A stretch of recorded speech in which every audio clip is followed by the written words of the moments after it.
कर लादणार असल्याचा इशारा ट्रम्प यांनी भारताला दिलाय। भारताचा रशियासोबत सुरू असलेला व्यापार बघून आता अमेरिकेने नाराजी व्यक्त केली। रशियाकडून तेल आणि शस्त्र खरेदी सुरू असल्यामुळे आता टॅरिफ वाढवण्याचा इशारा अमेरिकेचे राष्ट्रपती डोनाल्ड ट्रम्प यांनी दिलाय।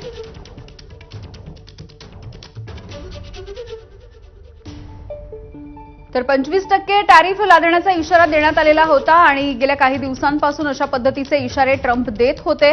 भारतावरती आता पुन्हा एकदा येत्या 24 तासांमध्ये या संदर्भातला वाढीव कर लादणार असल्याचा इशारा ट्रम्प यांनी दिलाय। तर भारताचा रशियासोबत वेगवेगळ्या पद्धतीचा व्यापार सुरू आहे। खरं तर सगळ्यात जास्त तेलाची खरेदी सुरू आहे भारताची रशियाकडून आणि त्यामुळे अमेरिकेनं ही नाराजी व्यक्त केली आहे। मात्र दुसरीकडे अमेरिका किंवा युरोपियन जे देश आहेत ते सुद्धा रशियाकडून ज्या पद्धतीची खरेदी करत असतात या संदर्भामध्ये आता भारताच्या परराष्ट्र मंत्रालयानं अमेरिकेला चांगलं सुनावलं होतं आणि आता येत्या 24 तासांमध्ये अशा पद्धतीचा टॅरिफ भारतावरती लावला जाईल असा इशारा ट्रम्प यांनी दिला। तर भारत हा रशियाकडून मोठ्या प्रमाणावरती तेल आणि शस्त्र खरेदी करतो, त्यामुळे आता टॅरिफ वाढवण्याचा इशारा अमेरिकेकडून देण्यात आलेला आहे।